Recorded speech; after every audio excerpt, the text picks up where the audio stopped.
Katru gadu pavasarī Daugavpils baikeri atklāja jauno motosezonu. Parasti viņi pulcēs vienā pilsētas mikrorajonā un pēc tam dodas ceļojumā pa Latgali.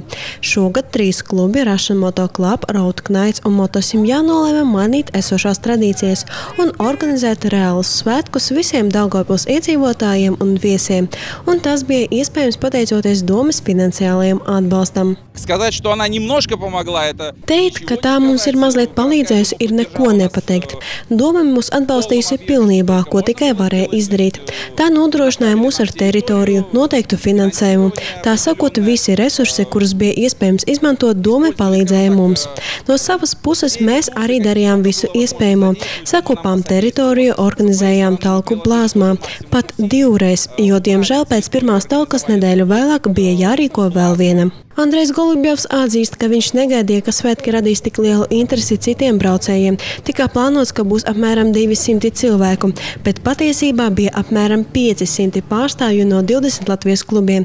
Diezgan liela delegācija atbrauca no galvaspilsētas motobiedrības Čoper.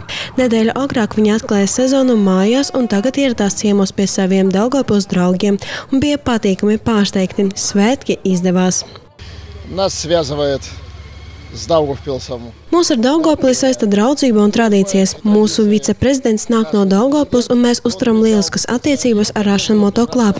Tāpēc mēs vienkārši nevarējām neierasties. Ja Čoper pārstāvi svētku labad pievarēja 250 km attālumu, tad bija arī tie, kas ceļoja vairāk nekā 1000 km lielu attālumu.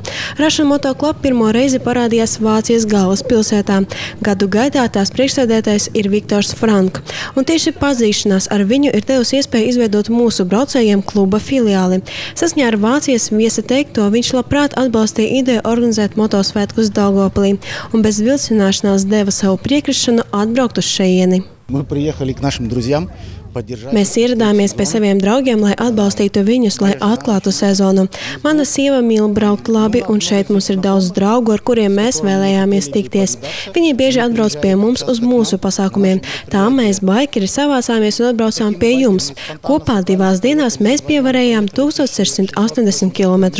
Daudzi baikeri ar lepnumu atzīst, ka viņu sievas atbalsta viņus. Turklāt dažas vēlāk saņem tiesības un sēžas uz motocikla. Piemēram, Tatjana un Ludmila sākotnēji uztraucās par saviem vīriem, bet drīz vien saprata, ka briesmu nav. Tā ir iespējams brīvība uz ceļa, kāds lidojums labi mazina stresu. Ja braukt ar galvu un ar prātu, ar smadzenēm, tad viss ir kārtībā. Paši baikeri vairāk kārt norādīja, ka skaidri ievēros satiksmes noteikumus. Kurš organizē dažādas biedrības un klubus, viņš jau sevi pozicionē kā labs pilsonis.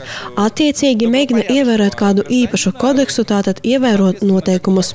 Un nevienam nevajag, kurš nesā kādas organizācijas kluba simboliku, veikt kādas nelikumības. Bet, ja pēkšņi sagribējās kaut ko ekstrēmu, jūs vienmēr varat mēģināt sākt nodarboties ar kādu no motosporta veidiem, ko viņi skaidri parādīja pasākuma noslēgumā. Pēc motociklistu sapulcēšanās kolona kopā ar ceļu policiju rīkoja parādi pilsētas ielās, un pēc tam devās uz Blāzmu, kur dienas laikā bija konkursi, stunšovu un freestyle. Jaunākajiem motosvētku viesiem organizatori uzstādīja batutus, kur bērni par brīvu varēja priecāties visu dienu.